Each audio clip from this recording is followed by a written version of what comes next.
Selamat pagi, nama saya Cecilia Veronica, NIM 19104169902, Makul Marketing, dosen Adi Mursalin, SEMM. Di sini saya akan menjawab soal UTS marketing. Soal yang pertama, apa yang dimaksud dengan digital? Jawabannya, apa itu digital?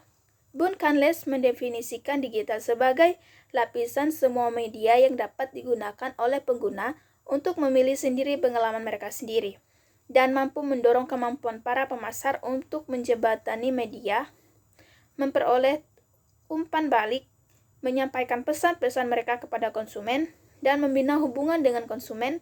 Dengan kata lain, digital telah merupakan cara baru dalam menyampaikan konten dari isi kepada pemakai dan juga dapat digunakan untuk membina hubungan dengan pelanggan atau bagi pemasaran. Soal yang kedua, jelaskan mengapa memahami pemasaran digital sangat penting. Jawabannya, untuk memudahkan komunikasi dengan konsumen, konsumen akan merasa dihargai bila dilayani dengan baik dan cepat oleh perusahaan. Begitu juga jika perusahaan mengeluarkan produk baru, bisa melakukan promosi secara langsung kepada konsumen. Soal yang ketiga, jelaskan apa yang dimaksud dengan crossing.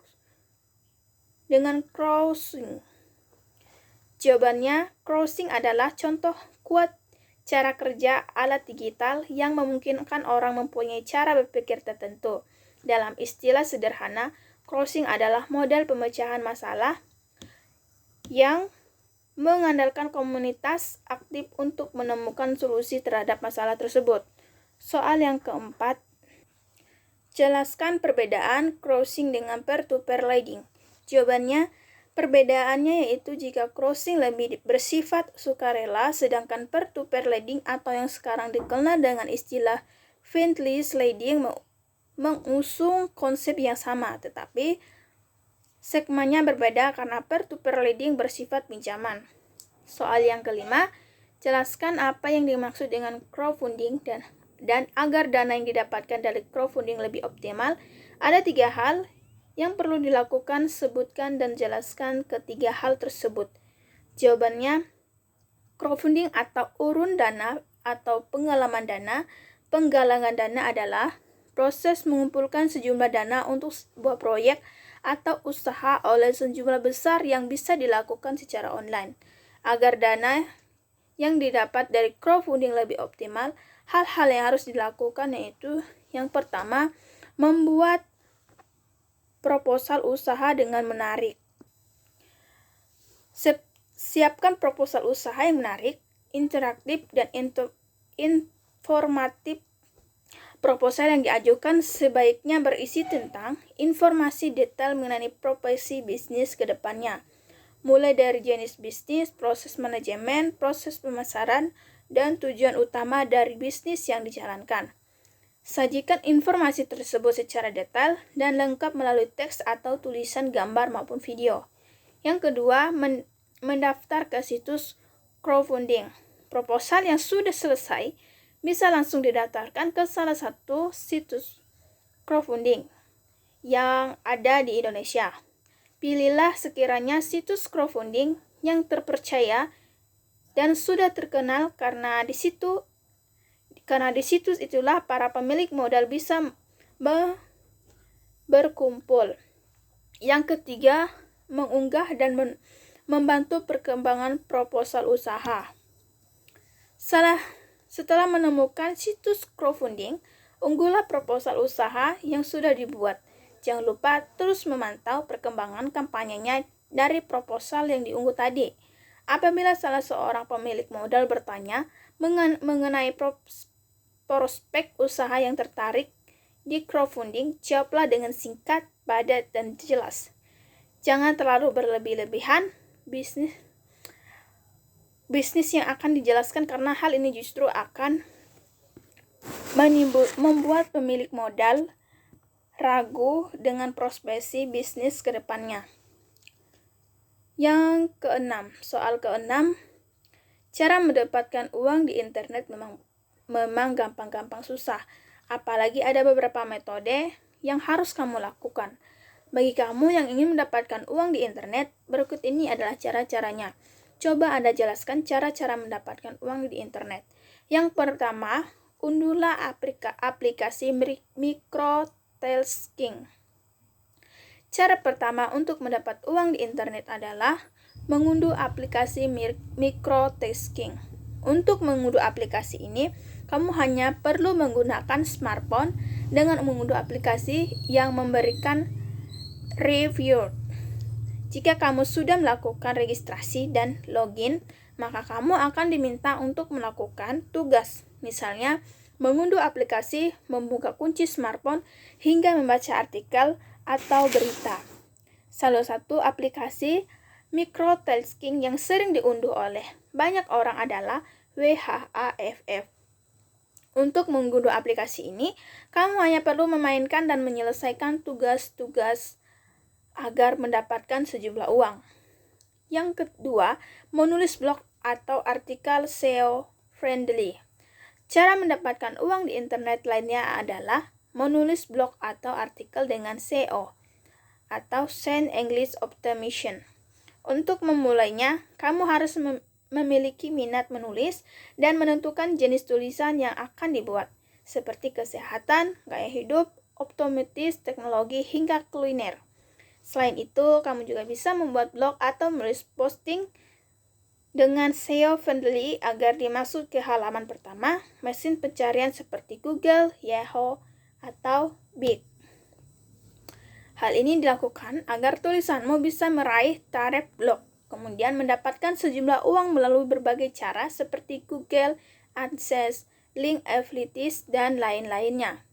Yang ketiga, mengisi survei online. Kamu juga bisa menghasilkan uang dari internet dengan cara mengisi survei online.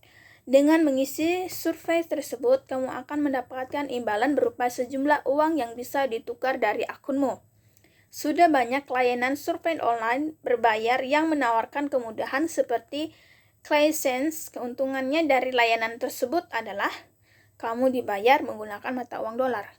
Selain ClickSense, kamu juga bisa mengisi survei online di Survey-On, Mobbrong, hingga Flipgrid. Yang keempat, mencari reseller domain atau website. Dengan menjadi reseller domain, kamu bisa membeli dan menjual kembali produknya, sehingga semakin unik nama domain kamu, maka semakin mahal pula harganya. Untuk membeli domain, kamu harus menuju penyediaan domain, yaitu Niaghoster, Hostinger, Domainsia, dan lainnya. Selanjutnya, kamu hanya perlu menunggu pembeli menghubungi kamu atau menjualnya kembali di situs Flip.com dan lainnya. Kamu juga bisa menjual blog atau website dengan konsep yang sama, yakni membeli domain. Yang kelima, menjadi freelancer di berbagai bidang. Dengan bayaran yang sama seperti pekerjaan kantoran dan jam kerja yang fleksibel, kamu bisa menekuni bidang fleksi di berbagai bidang. Misalnya kamu bisa mendaftar di situs Serbulancer.com atau situs tersebut. Dalam situs tersebut, kamu bisa mencari dan menawarkan jasa seperti pembuatan dan pengembangan website, menulis artikel, desain, hingga administrasi. Keuntungan yang bisa kamu dapat sebagai freelancer adalah memiliki banyak kenalan, sebab hal tersebut terkaitan dengan orang yang berbeda setiap harinya. Soal nomor ke-7, apa yang dimaksud dengan web? Mengapa analisis web begitu penting? Apa tujuannya melakukan analisis web tersebut? Jawabannya, analisis web adalah pengukuran, pengumpulan, analisis, dan pelaporan data web. Analisis web juga dikenal sebagai analisis lalu lintas atau pengendalian web, berfungsi untuk meningkatkan definisi dan memantau kesuksesan situs web jangka panjang. Mengapa analisis web begitu penting?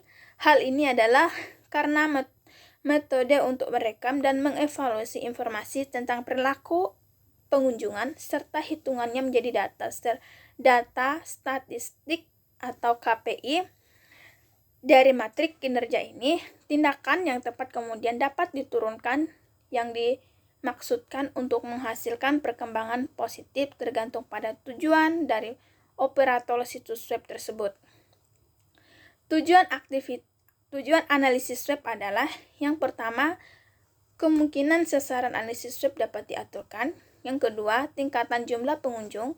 Yang ketiga, kesetiaan pelanggan. Yang keempat, menjaga pengunjung di website selama mungkin. Yang ketujuh, meningkatkan konversi.